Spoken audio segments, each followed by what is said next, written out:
Here with reaction, former Secretary of State and Fox News contributor Mike Pompeo. Secretary Pompeo, great to have you.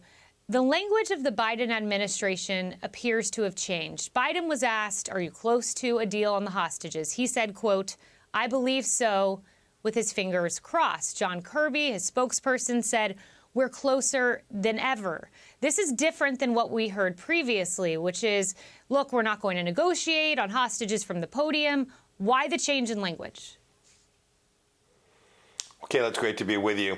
I suspect that they've been working to try and figure out how to bring these people home. I pray that that's so. I pray that they all get back to their families. But the cost of doing that, it appears the Biden administration is raising. That is, they're raising the risk that Israel will be told to stand down to stop the destruction of Hamas, which is necessary for the protection not only of the Israeli people, but for America as well. I don't know what they're contemplating in terms of an arrangement. I want these hostages home. I've met with these families. It is horrific. But every one of these losses of life is a responsibility of the Iranian regime and Hamas. The fact that there are innocent Gazans being killed, that's the responsibility of Hamas. And it is the responsibility of Iran and Hamas to return these prisoners and to ask Israel to do a deal which will give Hamas the chance to rearm, regroup, and reload. Presents enormous risk not only to the soldiers of the IDF, but to the hostages themselves. You know, and I just think about 10-month-old Kafir Bibis. I mean, he spent a tenth of his life. Think about that, a tenth of his life in the hands of Hamas terrorists. It's a tragedy. But a lot of people may not realize during our administration, during the Trump administration, we had great success in getting hostages released. Ambassador Robert O'Brien, you, Secretary Pompeo, all key in that.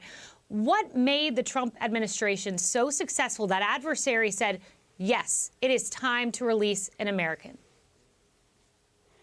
Kayleigh, we were serious people, and this is an administration that has been deeply unserious when it comes to pushing back against the Islamic Republic of Iran and its hostage-taking. You'll remember it's not that long ago that we paid $6 billion in ransom to get back 5 Americans, and within just a handful of weeks, there's now more Americans than that held by the Iranian regime.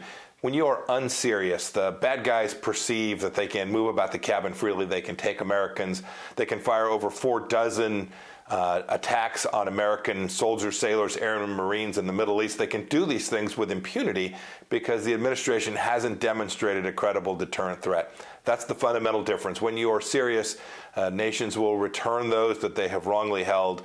They won't attack your folks. And when you demonstrate real resolve, when you are prepared to actually deliver on the promises you make, you are prepared to defend the red lines that you have drawn, you can convince the bad guys to step back. And sadly, the Biden administration, whether it was in Afghanistan, where there were 13 Americans killed, or now with these attacks in the Middle East on our soldiers, sailors, airmen, Marines, we've lost that very deterrence that we had for 4 years, Kayleigh. And you bring that up, the Iranian attack, 61 attacks on American service members in Syria and Iraq. And there's this line in the Washington Post, and you know how this works. You know, every department in the administration has a press team, and there are things that leak. And oftentimes people leak to the press when they're unhappy with something, when they disagree with the actions of the administration. And here you go. In the Washington Post, a senior defense official said the Pentagon has provided additional options to the president beyond the actions that have been taken to date. That's against Iranian proxies. This person affirmed, too, that within the Department of Defense, there is growing doubt about the present approach.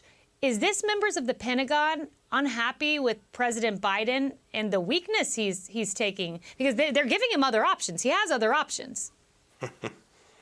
Kayleigh, I'm sure that's what it is. You're right. This happens in every administration. It happened in ours, too. When they don't get the answer they look for, some bureaucrat leaks something. In this case, I'm confident that's true. I'm confident that President Biden was presented a full range of options, almost all of which would have been more responsive, more aggressive, more protective of these American soldiers than the ones that they've chosen to date. And so I think the Pentagon is out signaling, hey, we got to do more. If we're going to deter the Iranian regime, we have to at least acknowledge that they were the ones responsible for what happened, the barbaric attacks of October 7th, when in fact the Biden administration has just refused to acknowledge that. We have to do the fundamental blocking and tackling to protect Israelis and Americans and, frankly, the broader Middle East against these barbaric attacks by the Iranian regime itself. You know, one of those Iranian proxy groups is the Houthis. You know them well. Because here's what you did to the Houthis, who, by the way, they've taken out a $30 million American Reaper drone. They're now seizing ships that are linked to Israel. That's what they're doing, up to no good. Here's what you did. On January 15th of 2021, you designated them a terrorist group. January 15th, Biden, February 4th, delists them as a terrorist group. Why would he possibly do that? It's unexplainable, Kayleigh. They've now committed terror attacks in abundance over the last 2.5 years, further demonstrating that what I did in January of 2021 was correct. They are terrorists. They're terrorists that, much like Hamas, much like Hezbollah, much like the militias that are operating inside of Iraq, they are funded, trained, directed by the Iranian regime. I can't for the life of me imagine why the Biden administration chose at the very beginning of its time to delist them, other than the Biden administration wanted to go on bended knee to the Iranians to try to get back into the silly nuclear deal that President Obama had gotten us into in the first place. Well, that bended knee resulted in dead Americans and now American hostages. Such a tragedy. Peace through strength out the window. Secretary Pompeo, thank you very much.